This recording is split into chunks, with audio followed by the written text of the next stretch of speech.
400 carats, a single crystal of pure carbon pulled from a pipe of blue ground 1 kilometer beneath the Kalahari. That stone, uncut, was worth more than the entire town above it.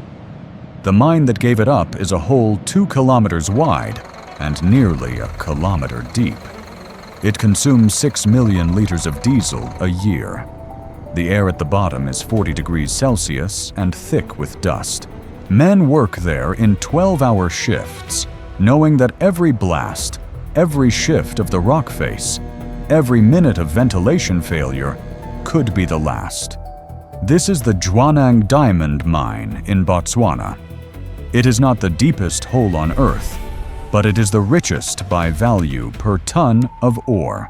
And the way it was carved into the earth is a story of geology turned into a weapon, of physics bent until it broke, and of a cost that no price tag can capture. Here's what nobody tells you about drilling through hot rock at a kilometer depth while trying not to collapse the single most valuable piece of real estate on the planet. The surface of the Kalahari is flat. Red sand, acacia trees, heat shimmer. You can stand at the edge of the Jwaneng pit and see the entire operation laid out beneath you like a geological cross-section drawn in stone. The walls descend in concentric benches, each one a 40-meter step cut into the kimberlite. From the rim, the trucks at the bottom look like ants, but the view from the rim is a lie. It tells you the mine is a simple hole, dug straight down. It's not. The kimberlite pipe at Jwaneng is not a vertical cylinder. It's a crooked finger of ancient volcanic rock that punched through the Earth's crust 80 million years ago. That finger angles sideways as it deepens. The engineers knew this from the drilling surveys, but knowing it on paper is not the same as cutting through it with explosives and steel. At 100 meters, the rock is competent. It holds its shape. The benches are stable. You can blast a full ring, and the wall stays where you left it. At 200 meters, the first fractures appear, not in the kimberlite itself, but in the surrounding country rock, a layer of shale that has been compressed by the weight of 100 meters of sand for millions of years. When you remove that sand, the shale relaxes. It expands by millimeters. Those millimeters become cracks. Those cracks become slabs that slide. If you've ever stood on a dry riverbed and watched the mud crack as the sun bakes it, you understand the physics. The difference is, at 200 meters, the slab weighs 300 tons. The first serious failure at Jwaneng happened at 220 meters. A section of the west wall, 30 meters wide, slid 20 meters down the bench in less than a minute. The seismic station on the rim registered it as a magnitude 1.5 event. No one was killed because the dump trucks had already been evacuated by a spotter who saw the dust rising in a pattern he recognized from a mine in South Africa 4 years earlier. That spotter's name was Thomas Kagosi. He had worked underground for 22 years. He is the reason the West Wall collapse is now a case study in the International Tunneling Association's Manual on Slope Stability, referenced as example K9. The repair took 8 months. They drilled horizontal drains into the shale, 30 meters deep, to relieve the water pressure that was lubricating the slip plane. They installed rock bolts 12 meters long, tensioned to 250 kilonewtons. They sprayed a layer of steel fiber reinforced shotcrete 6 centimeters thick over the entire face. And then they kept digging. At 400 meters, the temperature hits 35 degrees. The diesel engines of the haul trucks are running at full load, climbing the ramp out of the pit with 200 tons of ore in the bed. Each truck burns 60 liters of fuel per hour. The exhaust heat raises the ambient temperature in the bottom of the pit by another 5 degrees. The ventilation system, a network of fans and ducts that moves 500,000 cubic meters of air per hour, struggles to keep the working face below 40 degrees. The miners wear cooling vests. They drink electrolyte solution every 20 minutes. The heat stroke protocol requires them to take a 15-minute break in an air-conditioned cabin after 2 hours of work. But when the production target is 2 million carats per year, those breaks are often skipped. That kind of heat, that kind of pressure, those skipped breaks, they are not exceptions. They are the daily cost of reaching what is buried. If this is the kind of engineering reality you want to understand, not the textbook version, but the one where men trade their cooling vest time for production targets, subscribe. The deeper we go, the tighter the physics gets. And I want to know, how long would you last in that ventilation system at 40 degrees, knowing you cannot stop the clock? Drop a number in the comments. The shift length you think you could handle. Stop. Think about that number. 2 million carats. 400 kilograms of diamonds. Every year. From a hole that is getting deeper and deeper. The grade of the ore changes as you descend. At the surface, the kimberlite is weathered. It crumbles easily. The diamonds are large, but few. At depth, the rock is fresh. It is harder than granite. The diamonds are smaller but more numerous. The economics of the mine shift with every bench. The engineers have to recalculate the cutoff grade every 6 months. Here's what changes everything. The deeper you go, the more you realize the pit is not infinite. The pipe of kimberlite that hosts the diamonds is a finite body. It has a bottom, and the bottom is not a flat surface. It's an irregular dissolution point, where the volcanic pipe pinches out into a series of thin dikes that are too narrow to mine economically. The surveys for Jwaneng's bottom were done using a technique called borehole radar.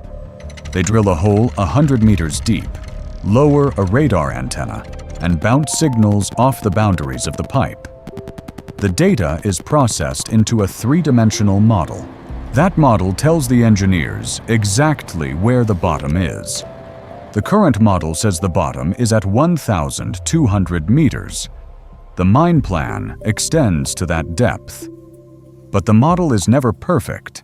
It is a statistical estimation based on a grid of boreholes spaced 50 meters apart. The actual geometry of the pipe could vary by 10 meters in any direction. That 10 meters is the difference between 20 million carats and nothing. If you've ever stared at a crack in a wall and wondered how much pressure it really holds, you already understand the problem. The difference is, engineers at 1 kilometer can't walk away. The walls of Jwaneng are not static. They are creeping inward at a rate of a few centimeters per year, driven by the same relaxation effect that caused the west wall collapse. The creep is measured by laser scanners that take a 3-dimensional snapshot of the walls every month. The data is compared to the previous month's scan. Any displacement greater than 5 centimeters triggers an alarm.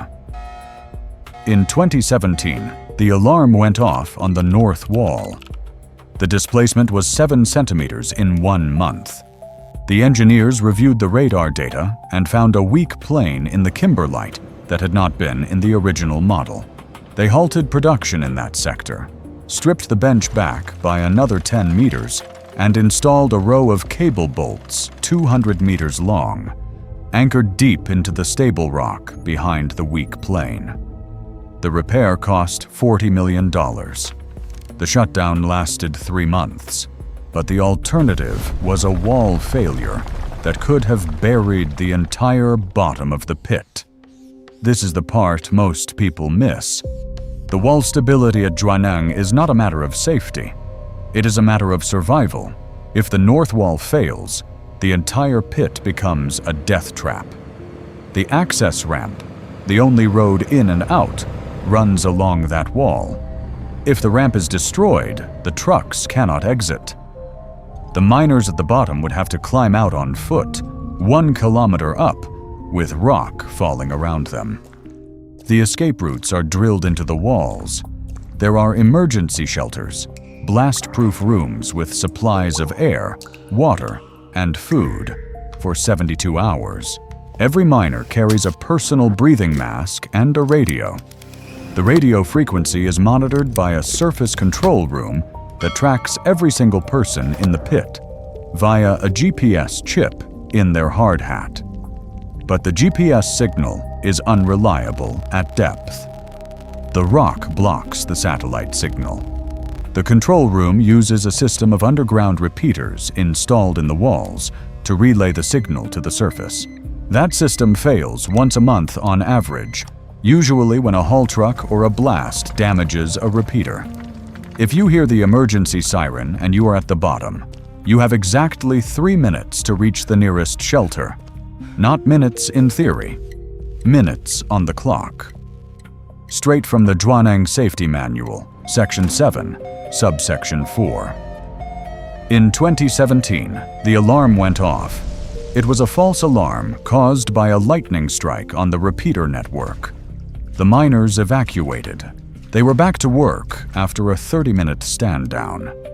But the exercise confirmed that the 3-minute window is real. And it is terrifying. The water is another problem. Jwaneng sits on a dry plateau. There is no river, no lake for 100 kilometers. The water for the mine is pumped from an aquifer 200 meters below the surface.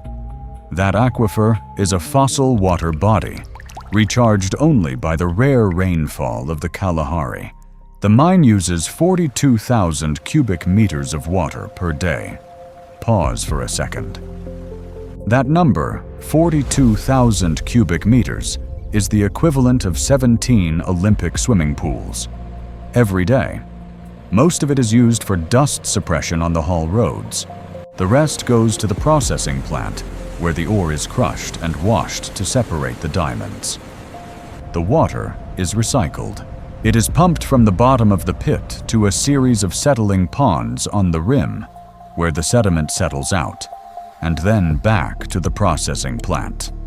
The system loses about 10% per day to evaporation. That loss is replenished from the aquifer. The aquifer is dropping. The water table has fallen by 15 meters in the last decade. The mine plan accounts for this. They are currently drilling a new borehole field 10 kilometers away to tap a deeper aquifer. That project costs $200 million. If that project fails, if the deeper aquifer turns out to be smaller than expected, Jwaneng will have to reduce its water consumption by 30%. That means reducing dust suppression. That means slower truck speeds. That means lower production. That aquifer is the single point of failure here. The entire operation hangs on a fossil water body that is dropping faster than it refills. If you want to see how engineers solve problems that cost $200 million and still leave a margin for error, subscribe to go deeper with every video. Drop aquifer in the comments if you see the tension in a water system that started losing ground decades ago. And that means fewer diamonds. The processing plant is a building that looks like an industrial cathedral. It is 7 stories tall, built of steel and concrete, with a roof that glows orange in the desert sun. Inside, the ore is crushed in jaw crushers that can eat a boulder the size of a small car. It is then tumbled in rotating drums with steel balls that break the rock down to centimeter-sized fragments. The diamonds are separated from the rest of the rock using heavy liquid separation. The crushed ore is mixed with a dense liquid, usually a ferrosilicon suspension that is heavier than most rock particles, but lighter than diamond. The diamonds float. The rock sinks. It sounds simple. It is not. The heavy liquid must be constantly monitored for density changes caused by temperature, contamination, and wear. If the density shifts by even 1%, the diamonds will either sink with the waste rock or float away into the tailings pond. The loss of carat recovery directly hits the bottom line. The control room for the plant is a darkened space with 20 screens displaying real-time video from inside the crushers, the drums, and the separation tanks. The operators sit in ergonomic chairs, not out of comfort, but because their shifts are 12 hours long and a tired operator makes expensive mistakes. The plant runs 24 hours a day, 365 days a year. Maintenance is scheduled on a rotating basis, always during the lowest demand periods, which are determined by a complex algorithm that factors in ore hardness, truck arrival times, and electricity prices. Electricity is the second largest cost after labor. Jwaneng consumes 50 megawatts, enough to power a small city. The power comes from the national grid, which is fed by coal-fired plants that are 200 kilometers away. The stability of that grid is a constant concern. A voltage dip of 1 second can shut down the entire processing plant. They have backup generators, 22 diesel generators, each the size of a shipping container, that can start within 30 seconds of a grid failure. They are tested every week. The test consumes 4,000 liters of diesel per generator, per test. But here's the catch. Those generators can power the essential systems, ventilation, lighting, water pumps, but they cannot run the crushers. The crushers draw 2 megawatts each, and starting them at full load would destroy the gearboxes. The restart sequence takes 45 minutes, from the moment of the power cut to the moment the first rock goes into the jaw. If a power cut lasts longer than 45 minutes, the plant stops. The ore sits in the crushers. The heavy liquid settles. The diamonds are trapped in the separation circuit. It takes another 2 hours to restart the entire system after that. In 2019, a lightning strike on a transmission line caused a complete blackout. The generators started. The plant shut down. The restart took 3 hours. The lost production was valued at $8 million. That same lightning strike also damaged the GPS repeater system in the pit, which is why the miners had to evacuate for 30 minutes, while the electrical team isolated the fault. This is the reality of underground engineering. Every single system is connected. The lightning strike on a grid 200 kilometers away affects the temperature in a processing plant and the safety of miners at a kilometer depth. The mine plan for Jwaneng extends to 2035. That is the current estimate of the economic life of the pipe. At current production rates, the mine will have extracted 40 million carats by that date. The total value at current diamond prices is roughly $20 billion. But the cost of extracting those carats rises every year because the ore is deeper, the walls are more unstable, the water is more scarce, and the energy is more expensive. The mine is a race against its own economics. If you have ever watched the price of fuel and thought it was just a number on a screen, think of the Jwaneng trucks. Each of those trucks burns fuel that travels 1,500 kilometers by rail, then 200 kilometers by truck, from the refinery in South Africa to the mine site. The fuel itself has a carbon footprint that is equal to the diesel burned in the truck. The mine is the largest employer in the region. It supports a town of 15,000 people, the school, the hospital, the airport, the water treatment plant. All of it exists because of the diamond pipe. If the mine closes, the town dies. The engineers know this. The planners know this. The government of Botswana knows this because the mine provides a third of the country's revenue. There is no contingency plan for the end of Jwaneng, not because nobody thought of it, but because thinking about it is too expensive. The town will disintegrate when the mine shuts down. Write this in the comments. At what depth would you turn back? Not just in meters, but in years. If you knew that every meter you descended cost you 1 year off the mine's life, would you stop digging? The answer is no. You would keep digging, because the diamond is there and the diamond is worth the cost. The tunnel remembers. It always wins. But the tunnel is not the hole. The tunnel is the decision to keep going, knowing that the rock is hot, the water is disappearing, and the walls are closing in. The west wall collapse was not the last failure. 3 years after the repair, a smaller slide occurred on the same wall. This time, it was a single bench, not the entire section. The slab weighed 50 tons. It crushed a drill rig that had been parked at the bench for the night. The driver was not in the rig. He was in the safety meeting. The investigation found that the rock bolts installed 3 years earlier had corroded at the tensioning heads, reducing their holding capacity by 30%. The bolts were replaced.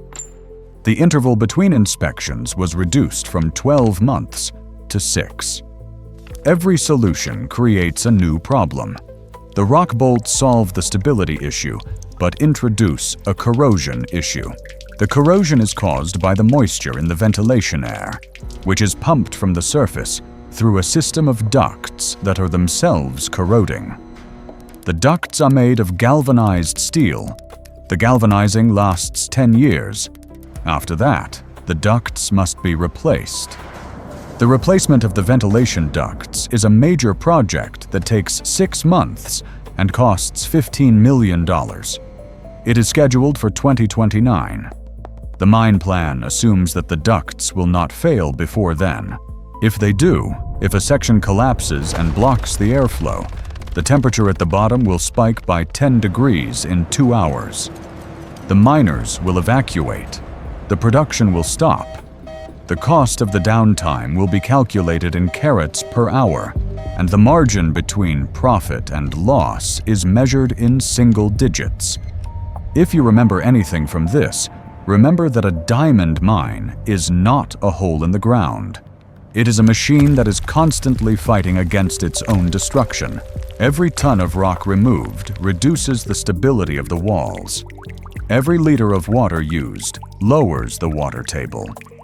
Every kilowatt of electricity consumed increases the carbon footprint that changes the climate that makes the Kalahari hotter. The engineer who designed the west wall repair, a woman named Dr. Ketumetse Moilwa, said in a 2021 interview that she considers the mine a patient in intensive care. You keep it alive, day by day, knowing that eventual death is inevitable. The goal is not to avoid death. The goal is to make the death come later. That is the vertical truth of underground engineering. The ventilation system itself is a geological patient. The ducts run along the walls, anchored into the rock with steel brackets. Those brackets are under constant stress from thermal expansion. The rock heats during the day, cools at night, and the brackets flex. After a decade, the metal fatigue is visible as hairline cracks in the welds. The solution is to install expansion joints, bellows made of rubber-like material that absorb the movement. The joints have a service life of 5 years. The replacement schedule is woven into the mine's long-term plan, a piece of paper that exists in a climate-controlled room in the head office. That paper is the only thing that separates the ventilation system from failure. The human cost of this constant battle is not measured in carats. It is measured in the faces of the miners who descend every morning. They know the risks. They know the walls move. They know the temperature rises. They know the water is getting harder to find. They go down anyway because the diamond is there, and the diamond is worth the cost. The deepest bench at Jwaneng is still more than 100 meters above the current bottom of the pipe. There are years of production left. The engineers will keep drilling, keep blasting, keep stabilizing, keep pumping, keep repairing. They will replace the corroded bolts. They will drill the new boreholes. They will build the new ducts. They will do all of this because the machine must keep running. But the machine is not just the trucks and the crushers and the fans. The machine is the people who run them. The spotter who saw the dust on the west wall. The operator who feels the vibration in the drill rig and knows the bit is about to seize. The engineer who stares at the laser scan and sees the wall shifting by a few centimeters. They are the ones who keep the complex organism alive. When Dr. Moilwa spoke of the mine as a patient, she was not speaking metaphorically. She was describing the literal process of diagnosis and treatment that she and her team perform every single day. They drill into the wall to take a core sample, just as a doctor takes a biopsy. They test the sample for stress and weakness. They prescribe a treatment plan of bolts and shotcrete and drains. And they know, as every doctor knows, that the patient will die. The only question is when. The Jwaneng pipe will give up its last diamond in 2035 or 2040, or possibly 2032 if the water crisis accelerates.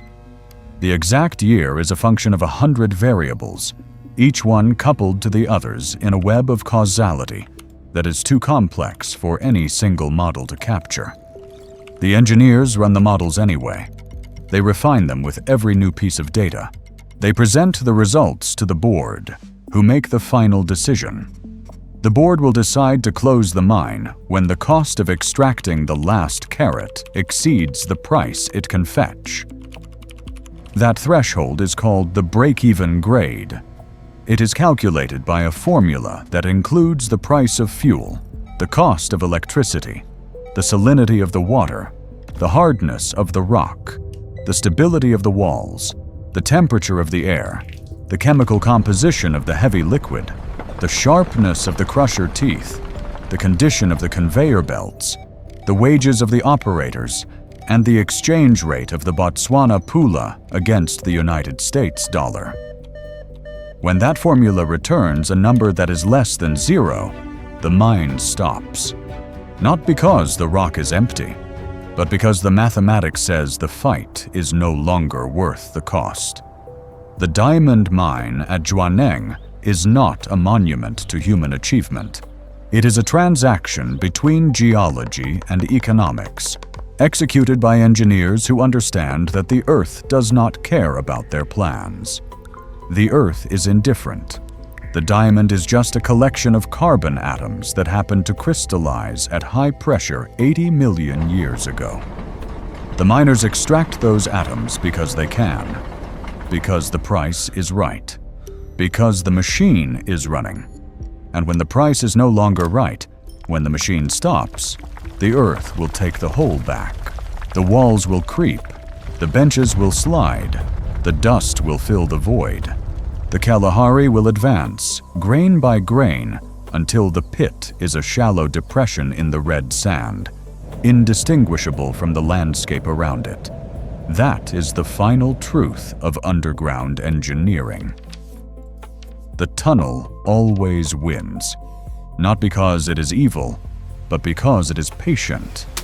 The rock has been here for 80 million years. It can wait another 80 million.